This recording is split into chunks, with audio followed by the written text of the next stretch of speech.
What's going on, guys? This is Mikey Whipwreck. I am the voice of the Georgia State football Cougars, and we're going to go through some stuff here, kind of give you all an overview of what it looks like preseason and what all we're going to be up against this year. So as we scroll through here, you can see Coach Matt Massengill is a level 20 coach, which is really good.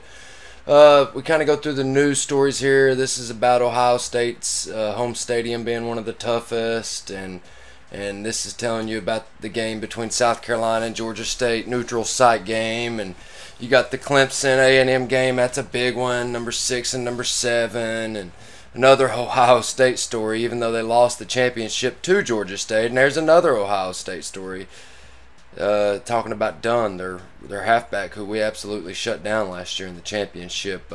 Notre Dame taking on Texas. That's going to be a big game. And, of course, there's always got to be an Alabama story. Take a look at the preseason polls here. This is all going to come to a head on September 2nd, but the preseason polls look like Georgia State there is, of course, is number 1, then Alabama, Notre Dame, Ohio State, Miami, A&M. Miami's the big game that we're playing game 5, and they're ranked number 5. We'll go through their roster here in a little bit, but A&M's number 6. Then you got Clemson, Virginia Tech coming in at number 8. Number 9's LSU.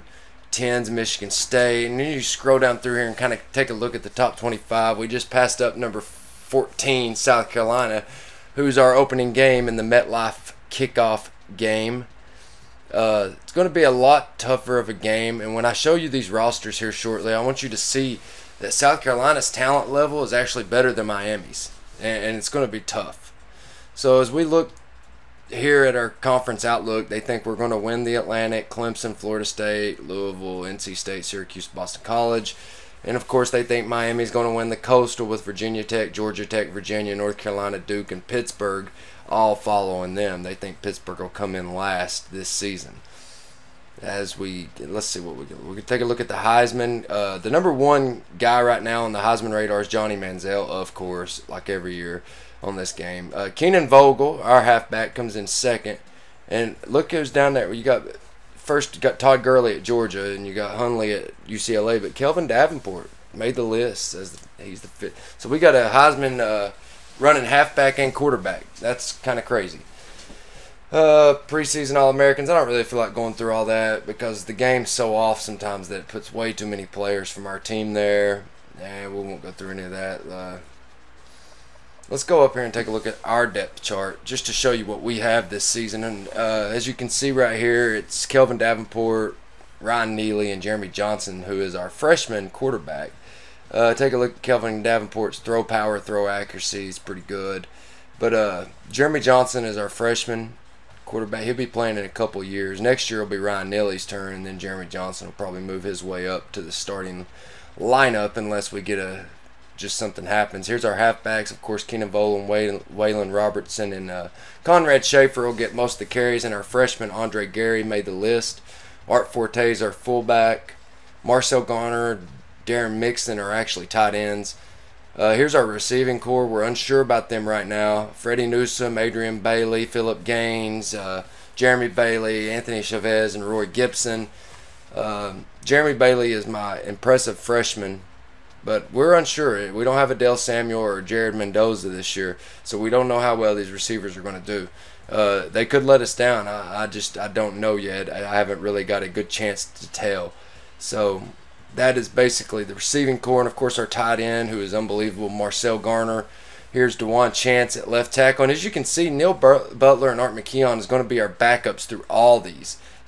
There's left guard, they're the same. Jeffrey Stevens starts. Lester Blankenship starts at center. It's the same deal for all these guys because I have no depth at those positions, so that's the only 2 decent players I've got depth-wise.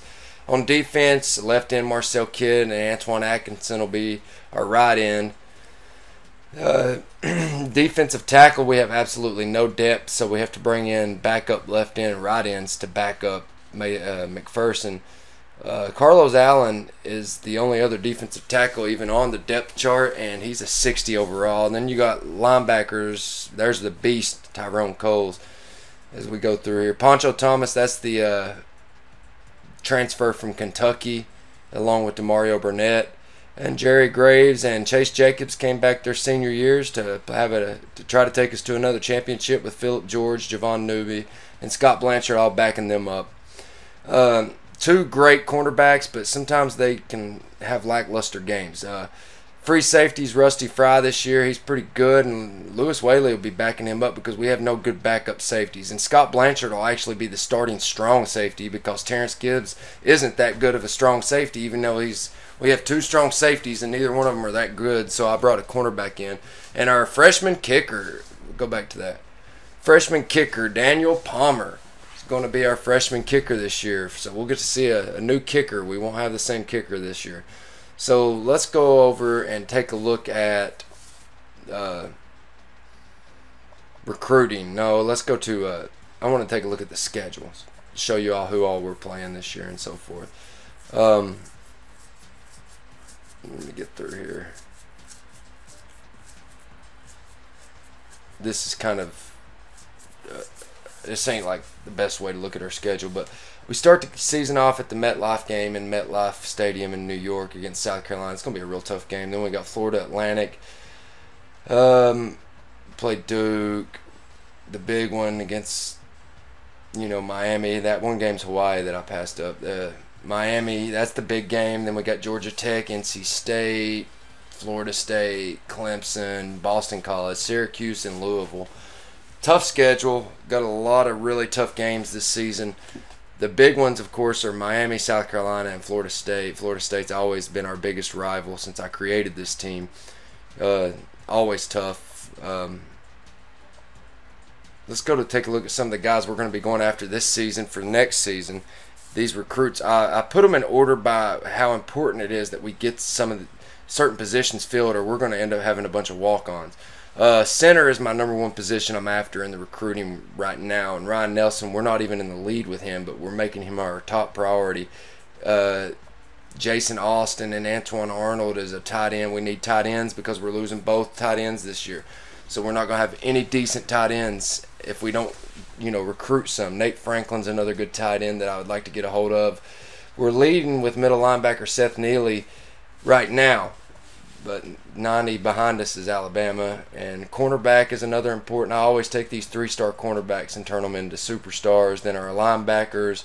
This is our big recruit, Jermaine Randolph. He's overall a 97 as he comes in as a freshman, and he's from our city. But we're only leading Notre Dame by 25, and he is not a priority, which is sad, but it's true. We don't need receivers as much as we need centers, defensive tackles, guards, all that good stuff, and safeties. So as you can see, I'm still going after offensive linemen and defensive. We need defensive tackles like severely because Mason McPherson's leaving this year, and the next best player is an overall 60. We're going after some defensive ends and guards and defensive tackles that you can see where I'm pretty much aiming most of my attention at in the recruiting board this year. Take a look at defensive tackle guard John White, sorry. We're not too high on some of these people's lists. We're like minus 200 for some of the most important players I need. And then we lead with players I don't need. But this guy's an overall 80, so I have to, give him a shot. But like Travis Macklin, we're leading, but he's a wide receiver. We got a safety. Florida leads. We're behind 120 with cornerbacks. We're okay with quarterbacks. Halfback. We lead with things we don't need. And we've got to focus on these positions that we have to get filled, or season 4 will be awful. Season 3 will be okay because we got to keep some of our really good football players. Take a look. We're going to look through some of the all the prospects this year. First, I'm going to show you the most impressive ones by speed. And Jermaine Randolph always tops the list. From Valdosta, Georgia. This kid is so good that he could go straight to the NFL from high school. He runs a 4.3 40. He's scouted. He's a gem. And then you can see, all the fast players right here. That's the top list of the fast recruits.